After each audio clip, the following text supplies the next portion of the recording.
నమస్కారం. న్యూస్ విజన్కి స్వాగతం. ఈరోజు వార్తల్లోని ముఖ్యాంశాలు.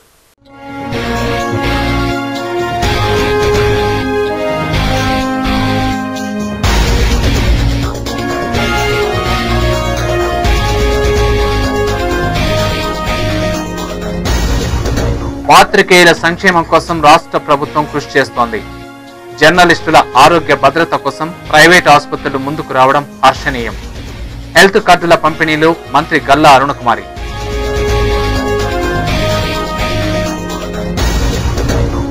చిరంజీవి మంత్రి పదవి కుందేటి కొమ్ము లాంటిదే, తిరుపతికి ఒరిగిందేమీ లేదు.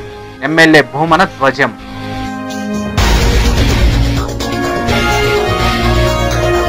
మీకోసం పాదయాత్రకు విశేష స్పందన.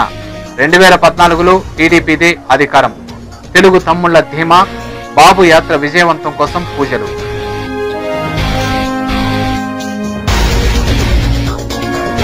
తిరుమలలో కొనసాగుతున్న రద్దీ. స్వామివారి దర్శనం కోసం బారులు తిరిగిన భక్తులు. సర్వదర్శనానికి 16 గంటల సమయం.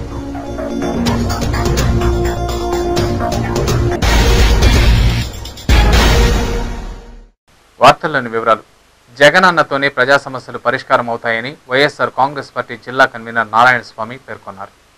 వైఎస్ తనయ షర్మిల చేపట్టిన మరో ప్రస్థానం పాదయాత్ర విజయవంతం కావాలని ఆకాంక్షిస్తూ వైఎస్ జగన్ జైలు నుండి విడుదల కావాలని కోరుతూ ఆదివారం చిత్తూరులో YSR Congress party incharge AS Manohar సారథ్యంలో చేపట్టిన పాదయాత్ర కార్యక్రమానికి ప్రజల నుండి విశేష స్పందన లభించింది.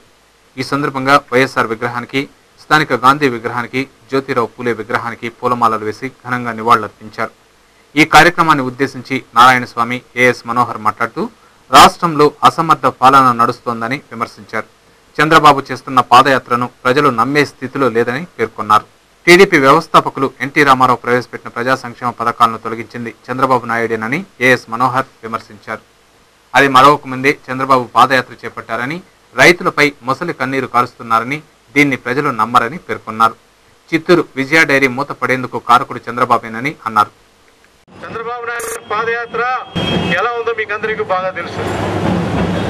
ఆయన నడుస్తున్నా కూడా ప్రజలు నమ్మే పరిస్థితుల్లో లేరు అని చెప్పి ఈ విధంగా మీకు సవినయంగా తెలియజేస్తున్నాను. ఆయన 9 సంవత్సరాలు పరిపాలన చేసినప్పుడు అంతకుముందు పెట్టినటువంటి ఎన్టీ రామారావు స్కీమ్లన్నీ తీసేసి సబ్సిడీలు ఇస్తే ఈ రాష్ట్రం బాగుపడదని చెప్పినటువంటి వ్యక్తి ఆయన. రాజశేఖర రెడ్డి గారు ఉన్నప్పుడు ఒక జీవో ఇచ్చారు. ఎన్ని వేల కోట్లైనా పర్వాలేదు, గండలేరు నుంచి చిత్తూరు పట్టణానికి నీళ్లు తీసుకొస్తామని. ఆ నీళ్లు రావాలంటే ఒక జగనన్న సీఎం అయితేనే ఈ చిత్తూరు పట్టణానికి తాగునీటి సమస్య తీరుతుందని చెప్పేసి సందర్భంగా తెలియజేస్తున్నాం. చంద్రగిరి నియోజకవర్గం ఇన్ఛార్జ్ చెవిరెడ్డి భాస్కర్ రెడ్డి మాట్లాడుతూ వయస్సు మళ్లిన కాంగ్రెస్ ను, ఎముకలు కుళ్లిన టీడీపీని ఓట్ల బాణంతో తూట్లు పడవాలని పిలుపునిచ్చారు. ఈ సందర్భంగా చిత్తూరు పట్టణంలో భారీ ర్యాలీ నిర్వహించారు. బ్యాండ్ వాయిద్యాలు, కోలాటాలతో పాదయాత్ర ప్రారంభమైంది. యాత్ర సాయంత్రానికి పనబాకానికి చేరుకుని రాత్రి బస చేసి సోమవారం సాయంత్రానికి తిరుమల చేరుకుని శ్రీ వెంకటేశ్వర స్వామి వారిని దర్శించుకుంటారని అన్నారు. రహదారిలో వైఎస్ఆర్ కాంగ్రెస్ పార్టీ నాయకులు, కార్యకర్తలు పాల్గొనవచ్చునని కోరారు. ఈ కార్యక్రమంలో పార్టీ నాయకులు తలపలపల్లె బాబురెడ్డి, రాజారత్నం రెడ్డి, సోమశేఖర్, నూతన్ ప్రసాద్, కేశవులు, జగదీష్, రఘునాథ్ రెడ్డి, కేఆర్ రవి, సయ్యద్, సుభాన్, రెహమాన్, గులాబ్ తదితరులు పాల్గొన్నారు. అది కూడా ఈరోజు మనోహర్ అన్న చంద్రబాబు నాయుడు గారు 10 రోజులు చేసే పాదయాత్రను 2 రోజుల్లో చేస్తున్నాడు. ఒక మంచి సంకల్పంతో, ఒక సదుద్దేశంతో మన ప్రీతమ నాయకుడు, మన జననేత జగన్మోహన్ రెడ్డి గారు జైలు నుంచి బయటకు రావాలని, జగనన్నను బయటకు తీసుకురావడం కోసం ఈరోజు ఈ ప్రపంచ చరిత్రలోనే ఒక మహిళ 3000 కిలోమీటర్లు నడవడానికి సాహసోపేతంగా ముందుకు నడుస్తున్న సోదరి నిర్మలమ్మ గారి దీక్ష ఫలప్రదం కావాలని కోరుకుంటూ పాత్రికేయుల సంక్షేమం కోసం ప్రభుత్వం చిత్తశుద్ధితో పనిచేస్తోందని రాష్ట్ర భూగర్భ వనరుల శాఖ మంత్రి గల్లా అరుణకుమారి పేర్కొన్నారు. Andhra Pradesh union of working journalist Chittoor జిల్లా శాఖ ఆధ్వర్యంలో ఆదివారం స్థానిక ఓ ప్రైవేట్ హోటల్లో జర్నలిస్టుల హెల్త్ కార్డుల పంపిణీ కార్యక్రమం జరిగింది. ఈ పంపిణీ కార్యక్రమానికి రాష్ట్ర గనులు, భూగర్భ వనరుల శాఖ మంత్రి గల్లా అరుణకుమారి ముఖ్య అతిథిగా విచ్చేశారు. SVIMS director doctor Vengamma, RDO Ramachandra Reddy గౌరవ అతిథులుగా విచ్చేశారు. ఏపీయూడబ్ల్యూజే జిల్లా కార్యదర్శి టి జనార్దన్ అధ్యక్షతన జరిగిన సమావేశానికి యూనియన్ రాష్ట్ర కార్యదర్శి గిరిధర్, డాక్టర్లు సుధారాణి, సుకుమార్, బలరామరాజు, సుబ్బారావు, వెంకటేశ్వర్లు, పి నవీన్ కుమార్ రెడ్డి, ఆశాలత తదితరులు హాజరై నిరంతరం సమాజ సేవలో తరిస్తున్న పాత్రికేయులకు వైద్య సేవలు అందించడానికి తమ వంతు సహకారాన్ని అందిస్తామని తెలిపారు. కార్యక్రమానికి ముఖ్య అతిథిగా విచ్చేసిన మంత్రి గల్లా అరుణకుమారి మాట్లాడుతూ కాంగ్రెస్ ప్రభుత్వం పాత్రికేయుల సంక్షేమానికి నిరంతరం కృషి చేస్తోందన్నారు. వారి అభ్యున్నతిని దృష్టిలో ఉంచుకుని ప్రత్యేక నిధులను కూడా మంజూరు చేయడం జరిగిందన్నారు. నిరుపేద పాత్రికేయులకు ఆర్థిక సహాయాన్ని కూడా అందిస్తున్నామని తెలిపారు. జర్నలిస్టుల ఆరోగ్యాన్ని దృష్టిలో ఉంచుకుని నగరంలోని కార్పొరేట్ వైద్యశాలల అధినేతలు ముందుకొచ్చి వారికి రాయితీ ఇవ్వడం సంతోషించదగ్గ విషయమన్నారు. వృత్తి ప్రతి ఒక్కరికి దైవంతో సమానమని, అయితే సమాజంలో జరిగే తప్పు ఒప్పులను ఎత్తి చూపే మీడియా నిజాలను నిర్భయంగా ప్రసారం చేసి అవినీతిని అరికట్టాలని మంత్రి పాత్రికేయులకు సూచించారు. ఈ తీవ్ర ఆర్థిక ఇబ్బందుల్లో ఉన్న వర్కింగ్ జర్నలిస్టులకు ఆర్థిక సహాయం అందించేందుకు వీలుగా 1,05,25,000 రూపాయలు సంక్షేమ నిధిని ఏర్పాటు చేయడం జరిగింది గవర్నమెంట్. ఈ వృత్తిని కొనసాగించిన జర్నలిస్టులకు ఆర్థిక సహాయంతో పాటు కుటుంబ పెన్షన్లు అందిస్తున్నాము.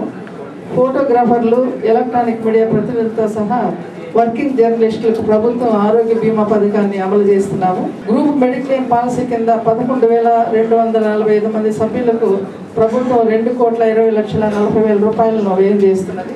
అదేవిధంగా ఆరోగ్యశ్రీ తరహాలో గులాబీ రంగు రేషన్ కార్డులు కలిగిన వర్కింగ్ మరియు రిటైర్డ్ జర్నలిస్టులకు ప్రభుత్వం ఒక ఆరోగ్య పథకం ప్రవేశపెట్టడం జరిగింది. ఈ పథకం కింద జర్నలిస్టులకు ఆరోగ్యశ్రీ హెల్త్ కార్డులు జారీ చేయడం జరిగింది. కానీ నేను చాలా గర్వంగా చెప్తున్నాను, నేను హెల్త్ మినిస్టర్గా ఉండేటప్పుడు ఈ ప్రెస్ మీడియా వాళ్ళకు కూడా ఆరోగ్యశ్రీ కార్డులు ఇవ్వడం జరిగింది.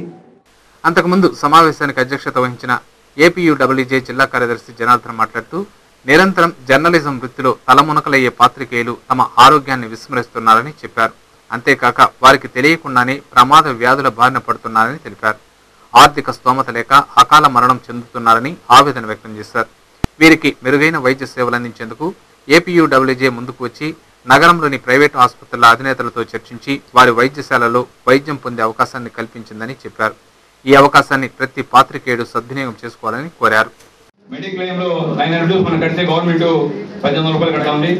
అది దాని తరఫున 1,00,000 రూపాయల దాకా మనం మెడిక్లెయిమ్ ఈరోజు యూజ్ చేసుకుంటున్నాం. అది కొన్ని హాస్పిటల్కే పరిమితంగా ఉంది. ఈఎస్ఐ హాస్పిటల్ అంటే 10,000 రూపాయలు జీతం ఉండే వాళ్ళకి అది అవైలబుల్ గా ఉంది. ఈరోజు మనకు తిరుపతిలో ఈ చిన్న సమస్య హాస్పిటల్, రస్ట్ హాస్పిటల్ కానీ, సాయిసుద్ హాస్పిటల్ కానీ ప్రప్రదంగా వాళ్ళైతే తిరుపతిలో మనకి ఏదైనా జర్నలిస్ట్ కి ఆదుకునే వాళ్ళు ఎవరంటే సాయిసుద్ హాస్పిటల్, నెక్స్ట్ రస్ట్ హాస్పిటల్. అంటే వాళ్ళిద్దరు ఎందుకు చెప్తానంటే ఏ జర్నలిస్ట్ వెళ్ళినా కూడా అక్కడికి పెద్ద చిన్న లేకుండా ఇమీడియట్ గా స్పందించి చూడడం.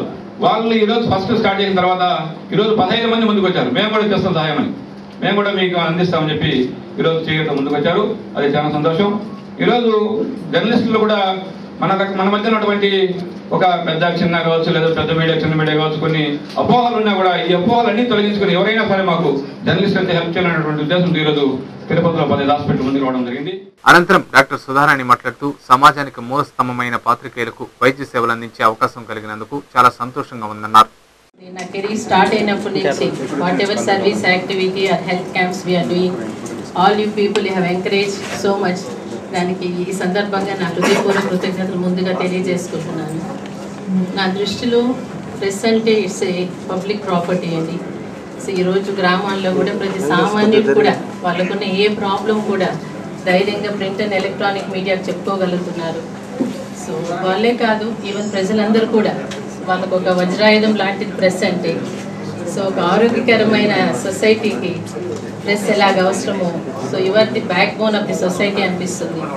సో అటువంటి మీ ఆరోగ్యాన్ని కూడా పదిలంగా చూసుకోవాల్సిన బాధ్యత మా అందరితో కూడా ఉందని నేను వ్యక్తిగతంగా అభిప్రాయపడుతున్నాను. చాలామంది మనలో కంప్యూటర్ ఆపరేటర్స్, కెమెరామెన్స్ ఎప్పుడు చెప్తుంటారు మేడం కళ్ళలో మంటుంది, రావాలి రావాలి అని 2 వారాలు కూడా అద్దాలు విరిగిపోయిన రాలేని వాళ్ళు కూడా చాలామంది ఉన్నారు మీలో. సో ఈ విధమైన హెల్త్ కార్డ్స్ ఏమాత్రమన్నా మీకు ఉపయోగపడగలిగితే మా హాస్పిటల్ ద్వారా వి ఫీల్ వెరీ హ్యాపీ అండి. మంత్రి గల్లా అరుణకుమారి, ఆర్డీఓ రామచంద్రారెడ్డి చేతుల మీదుగా పాత్రికేయులకు హెల్త్ కార్డులు పంపిణీ చేయించారు. అలాగే ఏపీయూడబ్ల్యూజే రాష్ట్ర కార్యదర్శి స్వర్గీయ షణ్ముగరెడ్డి తల్లికి యూనియన్ నాయకులు ₹1,00,000 చెక్కును అందించారు. చిత్తూరు నగరపాలక సంస్థ అధికారుల అనాలోచిత నిర్ణయాల వల్ల కట్టమంచి చెరువులో దుర్గంధం యథావిధిగానే కొనసాగుతోంది. ఆర్టీసీ బస్టాండ్ సమీపంలోని కట్టమంచి చెరువులోకి చిత్తూరు నగరపాలక సంస్థలోని డ్రైనేజీ నీరు వచ్చి చేరడంతో చెరువు పూర్తిగా కలుషితమైంది. ఈ నేపథ్యంలో దుర్గంధం బెదజల్లడం, దోమల బెడద అధికంగా ఉండేది. దీంతో అప్పటి మున్సిపాలిటీ అధికారులు చెరువు పక్కనే భారీ ఎత్తున డ్రైనేజీ నిర్మాణం చేపట్టారు. దీని ద్వారా చెరువులోకి వెళ్లే డ్రైనేజీ నీరు పూర్తిగా బయటకు వెళ్లేందుకు చర్యలు తీసుకున్నారు. అయితే ఇటీవల కురిసిన ఓ మోస్తరు వర్షానికే డ్రైనేజీ మునిగిపోయి చెరువులో కలిసిపోయింది. మున్సిపాలిటీ లక్షలాది రూపాయలు వెచ్చించి నిర్మించిన డ్రైనేజీ ఉన్నా లేకున్నా ఫలితం లేకుండా ఉంది. యథావిధిగా డ్రైనేజీ నీరు చెరువులకు ప్రవేశిస్తోంది. దీనివల్ల ఆశయం నెరవేరకపోగా లక్షలాది రూపాయల ప్రజాధనం దుర్వినియోగమైంది. ఇప్పటికైనా అధికారులు స్పందించి తగిన విధంగా చర్యలు తీసుకోవాలని ప్రజలు కోరుతున్నారు. నగరంలో సైబర్ మోసాలు పిచ్చు మీరుతున్నాయి. ప్రముఖ బడా కంపెనీల పేరుతో కొనసాగుతున్న ఈ మోసాలకు అడ్డు అదుపు లేకపోవడంతో ఎంతో మంది అమాయక ప్రజలు మోసాల బారిన పడుతున్నారు. సమాజంలో సాంకేతిక పరిజ్ఞానం విస్తృతంగా పెరుగుతుండడం శుభ పరిణామమే అయినా ఆ పరిజ్ఞానంతోనే కొంతమంది స్వార్థపరులు అక్రమ సంపాదనకు దిగుతున్నారు. సెల్ ఫోన్లలో విపరీతంగా ఎస్ఎంఎస్లు పంపుతూ అమాయక ప్రజల్ని మభ్యపెడుతున్నారు. $500 మిలియన్ ప్రైజ్ మనీ తగిలిందని పేరు, వయస్సు, చిరునామా, మెయిల్ ఐడి పంపితే మరిన్ని వివరాలు తెలియజేస్తామని చెప్పడం, ఇన్స్టలేషన్ ఛార్జీల కింద 3,000 నుంచి 5,000 వరకు గుంజి ఆ తర్వాత చేతులు ఎత్తేయడం పరిపాటైపోతోంది. దీనిపై అవగాహన లేని వారు సైబర్ మోసాల బారిన పడి ఎంతో మంది నష్టపోతున్నారు. ఇలాంటి మోసాలు జరుగుతున్నా ప్రభుత్వం కానీ పోలీసు శాఖ కానీ పట్టించుకోకపోవడం బాధాకరమని పలువురు బాధితులు వాపోతున్నారు. అంతేకాకుండా ఎస్ఎంఎస్ల తాకిడి చాలా ఇబ్బందికరంగా మారుతోందని, వేళగాని వేళల్లో ఎస్ఎంఎస్లను పంపుతూ అంతరాయం కలిగిస్తున్నారని మరో బాధితుడు వాపోయారు. ఇప్పటికైనా పోలీసు శాఖ స్పందించి సమాజంలో ప్రధానంగా సెల్ ఫోన్స్ ద్వారా కొనసాగుతున్న సైబర్ మోసాలకు తెరదించి ప్రజలను కాపాడాల్సి ఉందని కోరుతున్నారు. అంతేకాకుండా నేరాల నియంత్రణ కోసం, ట్రాఫిక్ నిబంధనల కోసం, ఇతర భద్రతా కార్యక్రమాల కోసం చేపడుతున్న అవగాహన తరగతుల తరహాలు సైబర్ మోసాల నుండి ఎదుర్కొనేందుకు కూడా పోలీసులు అవగాహన కల్పిస్తే బాగుంటుందని పలువురు సూచిస్తున్నారు. ప్రతి ఒక్క సెల్ ఫోన్ అభ్యర్థులకి అందరికీ ప్రతి 1 అవర్కు 10 మినిట్స్కి your mobile as win 500 GGP లేక మా పౌండ్స్ చైనా పౌండ్స్ వస్తున్నాయి. మీరంతా అకౌంట్ నెంబర్ కానీ లేక మీ అడ్రస్ కానీ లేక మీ ఈమెయిల్ కానీ ఇచ్చారంటే మేము మీకు పంపిస్తామనేసి అందరికీ చెప్తున్నారు. దీన్ని బట్టి అమాయక ప్రజలు కానీ యువతీయువలు కానీ మోసపోకుండా వాళ్ళు పంపించిన వెంటనే వీళ్ళు దానికి మెసేజ్ ఇవ్వడం, 10% మాకు ఎయిర్పోర్ట్ అని చెప్పడం, 10% మాకు స్టాంప్ డ్యూటీ పే చేశారంటే మీ అకౌంట్లో ఫుల్ అమౌంట్ వేస్తామనేసి ఇట్లా చాలామంది ఏమారుస్తున్నారు. కాబట్టి పోలీస్ శాఖ వారు దీనిపైన తక్షణమే స్పందించి దీనిపైన తగిన చర్య తీసుకోవాల్సిందిగా కోరుతున్నాం. దీన్ని సైబర్ నేరాలు అంటారు, కానీ చదువుకున్న వాళ్ళు మాత్రం కొంచెం హుషారుగా ఉంటారు, ఏం దీని గురించి స్పందించరు. చదువుకున్నవారు ఏదో వచ్చిందనేసి వాళ్ళు దానిపైన స్పందించి మోసపోకుండా ప్రభుత్వం కానీ ఇతర రక్షణ శాఖ కానీ తగిన చర్యలు తీసుకుంటే బాగుంటుందని మేము ప్రభుత్వాన్ని విన్నవించుకుంటున్నాం. ఇప్పటికైనా పోలీసు శాఖ స్పందించి సమాజంలో ప్రధానంగా సెల్ ఫోన్ల ద్వారా కొనసాగుతున్న సైబర్ మోసాలకు తెరదించి ప్రజలను కాపాడాల్సి ఉందని కోరుతున్నారు. అంతేకాకుండా నేర నియంత్రణ కోసం, ట్రాఫిక్ నిబంధనల కోసం, ఇతర భద్రతా కార్యక్రమాల కోసం చేపడుతున్న అవగాహన తరగతుల తరహాలు సైబర్ మోసాలను ఎదుర్కొనేందుకు కూడా పోలీసులు అవగాహన కల్పిస్తే బాగుంటుందని పలువురు సూచిస్తున్నారు. రన్నింగ్లో డ్రైవింగ్లో మాకు చాలా ఇబ్బందిగా కలిగిస్తుంది. ఈ మెసేజ్ ఏ మెసేజ్ అని మేము దీన్ని తడుముకునే లోపల ఎదుట యాక్సిడెంట్లు అయ్యే అవకాశాలు చాలా ఉన్నాయి. అనవసరంగా ఫోన్లు చేసి మేము ఏదో పనులు ఉండేటప్పుడు చాలా ఇబ్బంది పెడతా ఉంటాం. ఇవన్నీ కూడా అరికట్టి ప్రజలకు మేలు చేస్తున్నాం. ఆధ్యాత్మిక చింతనతోనే సన్మార్గం సాధ్యమని తిరుపతి ప్రజా సంక్షేమ సంఘం అధ్యక్షుడు ఇంజనీర్ గణేష్ అభిప్రాయపడ్డారు. ఆదివారం స్థానిక ప్రెస్ క్లబ్లో ఏర్పాటు చేసిన విలేకరుల సమావేశంలో ఆయన మాట్లాడుతూ సమాజంలో భక్తి భావాన్ని పెంపొందించాలనే ధ్యేయంతో తమ సేవా సంఘం ఆధ్వర్యంలో భక్తజన సభలకు శ్రీకారం చుట్టామన్నారు. పాశ్చాత్య ధోరణిలో పడి నలిగిపోతున్న సమాజాన్ని జాగృతపరిచే దిశగా తాము కృషి చేస్తున్నామని తెలిపారు. ప్రజల్లో ఆధ్యాత్మిక చింతన పెంపొందించి సన్మార్గంలో నడిపించేందుకు భక్తజన సభలు ఎంతో దోహదపడతాయన్నారు. ఇందులో భాగంగా జాతీయ భక్తి అవార్డుల కార్యక్రమాన్ని కూడా ఏర్పాటు చేయడం జరిగిందన్నారు. ప్రజల్లో భక్తిని గుర్తించి వారిని ప్రోత్సహించి దానికి తగిన సన్మానం చేయాలి. అప్పుడు అందరూ భక్తులుగా ఉంటారు. భక్తికి గుర్తింపు లేనప్పుడు భక్తికి విలువ ఉండదు. సో భక్తిని గుర్తించి సన్మానించే ఒక ముఖ్య ఉద్దేశం ద్వారా ఈ కార్యక్రమం తలపెట్టాము. ఇది దానికి మంచి రెస్పాన్స్ ఉంది. ఇంతవరకు మేము మార్నింగ్ ఉదయం వచ్చి కోటగమ్మ వీధిలో వినాయక స్వామి ఆలయంలో ప్రారంభించాము. అనంతరం అవధాని మాట్లాడుతూ పిల్లలకు మంచి గుణాలు తల్లిదండ్రుల నుంచి వస్తాయన్నారు. వినయం, విధేయత, వినమ్రత అనే సుగుణాలు మనిషికి చాలా అవసరమన్నారు. ఇవి మానవుడిలో ఉంటే చెడు బారిన పడరని తెలిపారు. భక్తితోనే సన్మార్గం సాధ్యమని ఆయన అభిప్రాయపడ్డారు. ఈ విలేకరుల సమావేశంలో సంఘం నాయకులు దుర్గాప్రసాద్, శ్రీనివాసులు పాల్గొన్నారు. చిరంజీవి మంత్రి పదవి కుందేటి కొమ్ము లాంటిదని, దానివల్ల తిరుపతి అభివృద్ధికి ఒరిగేది లేదని తిరుపతి శాసనసభ్యులు వైఎస్ఆర్ కాంగ్రెస్ పార్టీ నేత భూమన కరుణాకర్ రెడ్డి విమర్శించారు. ప్రభుత్వ సహకారం లేకపోయినా స్థానిక సమస్యలపై తనదైన శైలిలో ప్రభుత్వ అధికారులపై ఒత్తిడి తీసుకురావడానికి స్థానిక శాసనసభ్యులు చేపట్టిన ప్రజాబాట నిర్విరామంగా కొనసాగుతుంది. శాసనసభ్యులుగా ప్రమాణ స్వీకారం చేసిన మొదలు ఇప్పటి వరకు నిత్యం ప్రజల మధ్య తిరుగుతూ వారితో మమేకమవుతున్నారు. వాడవాడల సంచరిస్తూ కాంగ్రెస్ ప్రజాకంటక పాలనను ఎండగడుతూ ప్రజల్లో చైతన్యం రగిలిస్తున్నారు. ఆదివారం నిర్వహించిన ప్రజాబాటలో భాగంగా తిరుపతి అర్బన్ తిమ్మయ్యపాలెం పంచాయతీ పరిధిలో దళితవాడలో పర్యటించారు. స్థానిక సమస్యలను అడిగి తెలుసుకున్నారు.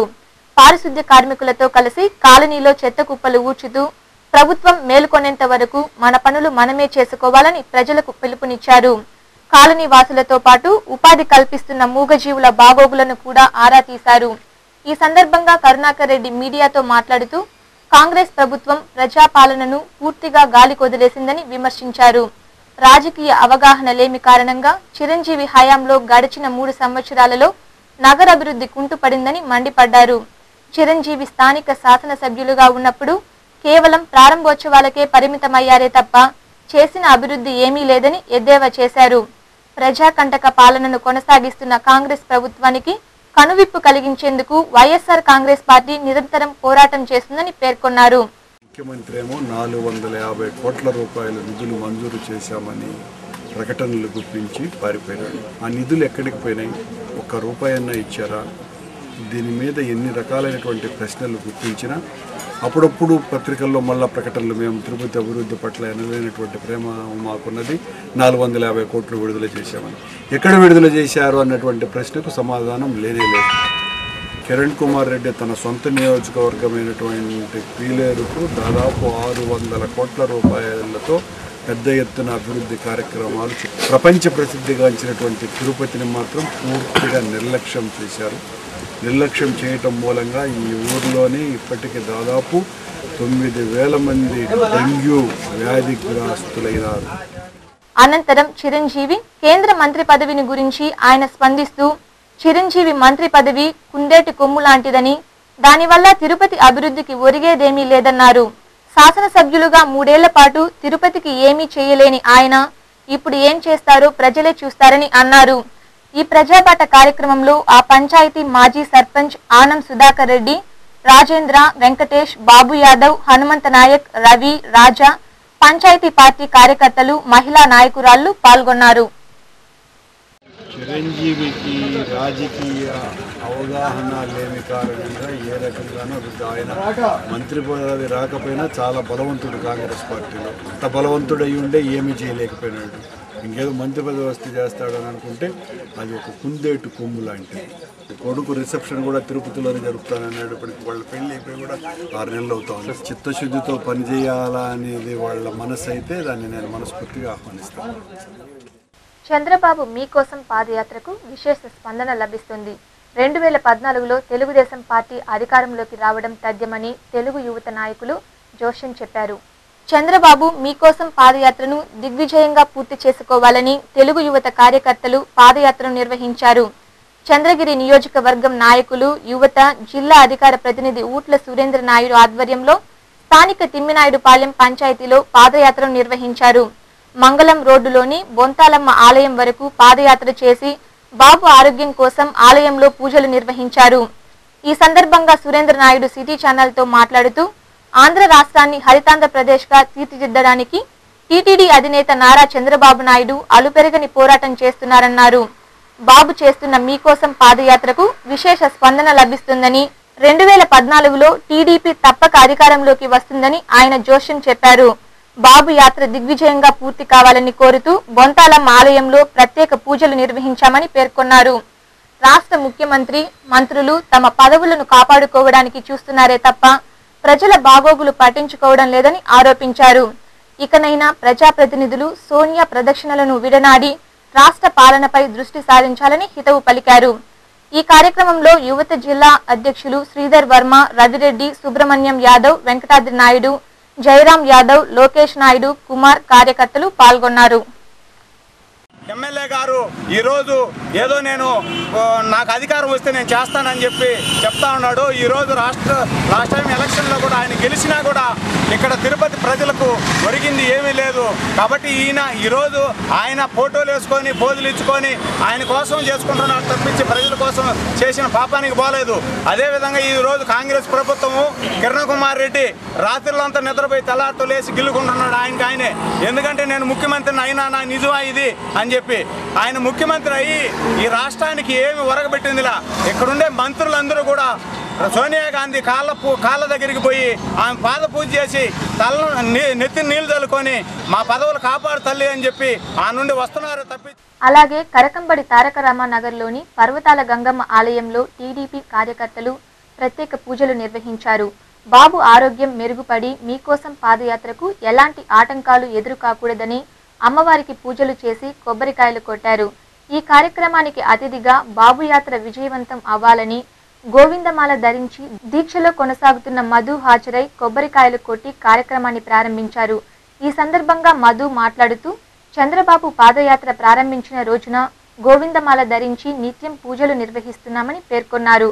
బాబు యాత్ర విజయవంతం కావాలని ఆకాంక్షించే లక్షలాది మంది అభిమానుల్లో తాను ఒక్కడిగా ఈ దీక్షను చేపట్టానని తెలిపారు. ప్రజల దగ్గరికి పాదయాత్ర చేస్తూ ప్రతి ఒక్క పేద బిడ్డ సుఖంగా ఉండాలనే ఆంక్షతో చేసే ఈ కార్యక్రమానికి కోట్లాది మంది అభిమానుల్లో నేను ఒక అభిమానిగా ఆయన పాదయాత్ర సవ్యంగా ఆరోగ్యము సహకరిస్తూ సక్సెస్ఫుల్గా నడవాలని, అలాంటి చంద్రబాబు నాయుడు గారు మళ్ళీ సీఎం అయి ఆయన 6,000ని 10,000 12,000 జనాభాకి మళ్ళీ స్థలాలు ఇవ్వాలని, ప్రతి ఒక్క మహిళ ఒక గృహ యజమానురాగా ఉండాలని వీళ్ళ కోరికతో చంద్రబాబు నాయుడు కేటాయించిన స్థలంలో అమ్మవారి గుడికాడ పూజా కార్యక్రమం చేయడం జరుగుతుంది. అనంతరం కాలనీ మహిళ సుధారాణి మాట్లాడుతూ తారక రామానగర్ సృష్టికర్త నారా చంద్రబాబు నాయుడని, ఆయన చొరవతోనే స్వంత ఇళ్లను నిర్మించుకొని నివాసం ఉంటున్నామని, ఆయన ముఖ్యమంత్రి అయితే తమలాంటి ఎంతో మంది నిరుపేదలకు ఆశ్రయం లభిస్తుందని ఆమె అభిప్రాయపడ్డారు. అందుకే బాబు ఆరోగ్యం మెరుగుపడి యాత్ర విజయవంతంగా పూర్తి కావాలని కోరుతూ పూజలు నిర్వహిస్తున్నామని తెలిపారు. ఈ కార్యక్రమంలో తారక రామానగర్ టీడీపీ కార్యకర్తలు శ్యామల, తులసి, వెంకటేష్ యాదవ్, రవి, కాలనీ వాసులు పాల్గొన్నారు. ఆయన సీఎం అయితే మళ్ళీ చాలా మందికి ఈ తారక రామానగర్ ఇలాంటి ఎన్నో మూలపడిపోయి వెనకబడిపోయి పట్టించుకోకుంటుండే గ్రామాలన్నీ చాలా వరకు బాగుపడతాయి. అందుకోసం మేమందరం ఆడవాళ్ళంతా చాలా వరకు పూజలు చేస్తున్నాము. ఆయన ఆరోగ్యం బాగుండాలని, ఆయన ఇచ్చిన స్థలం ఇది, ఆయన నీడలో నిలబడుకున్న వాళ్ళము, ఆయన దగ్గర ఆమె పర్వతాల గంగమ్మని నిత్యం పూజించుకుంటూ తారక రామానగర్ వాసులందరికీ చంద్రబాబు నాయుడు గారు గెలవాలని, ఆయన ఆరోగ్యం బాగుండాలని, ఆయన పార్టీ గెలవాలని, ఆయన మళ్ళీ రాబోయే సీఎంగా వచ్చి ఈ తారక రామానగర్ని 2వ తిరుపతిగా మార్చాలని. తిరుపతిలో ఓ గుర్తు తెలియని వ్యక్తి మద్యం సేవించి మృతి చెందాడు. వివరాలు ఇలా ఉన్నాయి. ఆదివారం ఉదయం స్థానిక శ్రీదేవి కాంప్లెక్స్ సమీపంలో ఓ గుర్తు తెలియని వ్యక్తి మద్యం సేవించి మృతి చెంది ఉండడాన్ని స్థానిక ప్రజలు గుర్తించారు. పోలీసులకు సమాచారం అందించారు. సంఘటనా స్థలానికి చేరుకున్న పోలీసులు కేసు నమోదు చేసుకొని ఆ వ్యక్తి ఎవరు, ఎలా మృతి చెందాడనే కోణంలో దర్యాప్తు చేపట్టారు. అలాగే పంచనామా నిమిత్తం మృతదేహాన్ని తిరుపతి రూయా ఆసుపత్రికి తరలించారు. కాగా గుర్తు తెలియని వ్యక్తి మృతికి మద్యం షాపులే కారణమంటూ ప్రజా సంఘాలు ఆరోపిస్తున్నాయి. పుణ్య ప్రదేశమైన తిరుపతిలో మద్యం షాపులు ఉండటం వల్ల అమాయక ప్రజలు మద్యం సేవించి మృత్యువాత పడుతున్నారని ధ్వజమెత్తారు. నగరంలో ఉన్న మద్యం షాపులను వెంటనే తొలగించాలంటూ డిమాండ్ చేస్తున్నారు. లేని పక్షంలో ఉద్యమానికి శ్రీకారం చుడతామని హెచ్చరిస్తున్నాయి. ప్రధానమైనటువంటి ఇక్కడ మీడియా మొత్తం ఇక్కడే ఉంటుంది. ఇట్లాంటి చోట్ల ఎదురుగానే బ్రాంచ్ షాపులు పెట్టి వారానికి 10 రోజులకు ఒక చనిపోయే పరిస్థితి ఉంది. గతంలో కూడా ఒక అతను చనిపోతే ఇక్కడ ఉన్నటువంటి ఆటో వాళ్ళు, తోపుడు వాళ్ళు ఆ శవానికి అంత్యక్రియలు జరిపించడం జరిగింది. కాబట్టి దీన్ని ప్రభుత్వం ఎందుకంటే తాగేదానికి మంచినీళ్ళు ఇవ్వలేని పరిస్థితిలో ఉన్నటువంటి ప్రభుత్వం అర్ధరాత్రి అపరాత్రి లేకుండా 24 గంటలు ఈ విధంగా మందు సప్లై చేసి జనాలను చంపేస్తున్నారు. దీన్ని వెంటనే ఇట్లాంటి రోడ్లలో కానీ హాస్పిటల్ దగ్గర ప్రధాన కూడల్లో ఉన్నటువంటి వైన్ షాపులు మొత్తం మూయించాలని చెప్పేసి కోరుతున్నాము.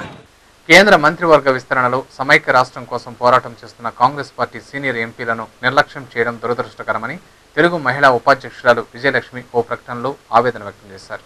పార్టీ కోసం జీవితాలనే త్యాగం చేసి అంకిత భావంతో పనిచేసి పలుమార్లు ఎంపీగా గెలుపొందిన కావూరి, రాయపాటి, లగడపాటి, రేణుకా చౌదరిలు సమైక్యవాదం కోసం నిరంతరం పోరాటం చేస్తున్నవారని, అయితే రాష్ట్ర రాజకీయాలను శాసించే పరిస్థితిలో ఉన్న ఇంత పెద్ద నాయకులకు కేంద్ర కేబినెట్లో స్థానం కల్పించకపోవడం బాధాకరమని, ఇది సమైక్యవాదుల మనోభావాలను దెబ్బతీసేలా ఉందని ఆమె అభిప్రాయపడ్డారు.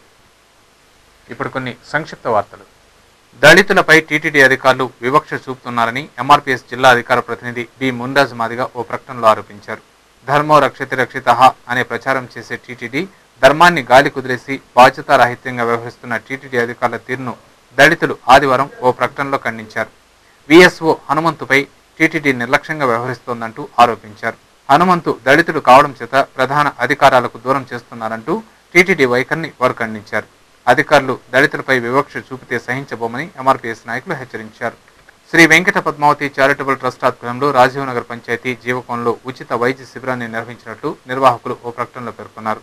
ఈ కార్యక్రమానికి ముఖ్య అతిథులుగా Puttur motor vehicle inspector Srinivasulu, Jeevalingeswara Swamy ఆలయం చైర్మన్ సురేందర్ రెడ్డి హాజరై ప్రారంభించారని పేర్కొన్నారు. సుమారు 100 మందికి పైగా పేద రోగులు ఉచితంగా వైద్య పరీక్షలు చేయించుకుని మందులు పొందడం జరిగిందని ఆ ట్రస్ట్ అధ్యక్షులు చక్రపాణి ఓ ప్రకటనలో పేర్కొన్నారు.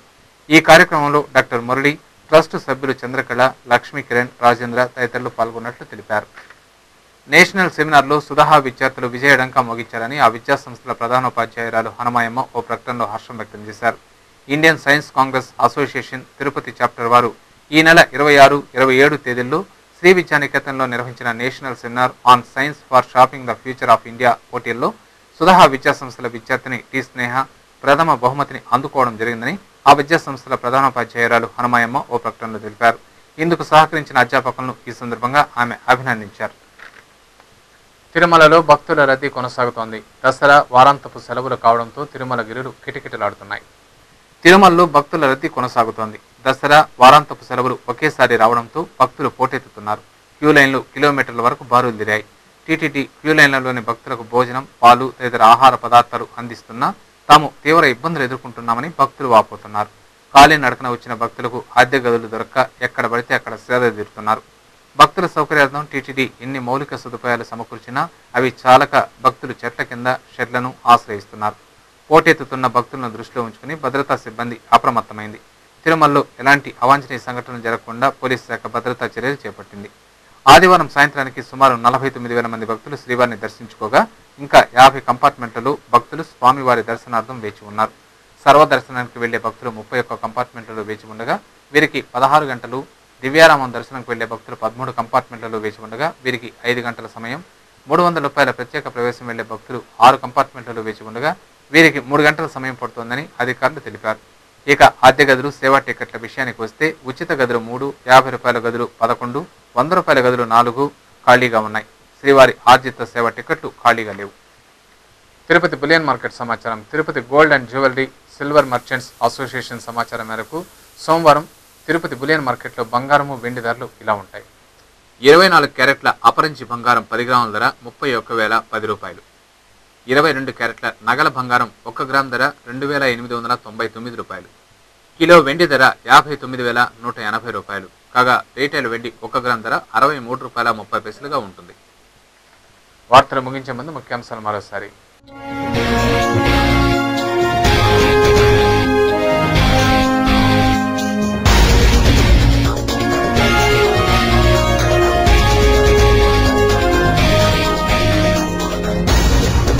పాత్రికేయుల సంక్షేమం కోసం రాష్ట్ర ప్రభుత్వం కృషి చేస్తోంది. జర్నలిస్టుల ఆరోగ్య భద్రత కోసం ప్రైవేట్ ఆసుపత్రులు ముందుకు రావడం హర్షణీయం. హెల్త్ కార్డుల పంపిణీలో మంత్రి గల్లా అరుణకుమారి.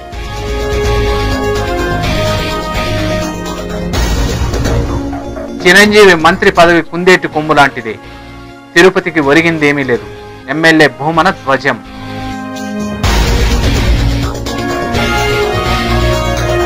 మీకోసం పాదయాత్రకు విశేష స్పందన. 2014లో టీడీపీదే అధికారం. తెలుగు తమ్ముళ్ల ధీమా. బాబు యాత్ర విజయవంతం కోసం పూజలు.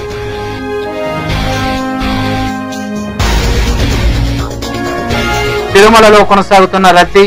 స్వామివారి దర్శనం కోసం బారులు తిరిగిన భక్తులు. సర్వదర్శనానికి 16 గంటల సమయం.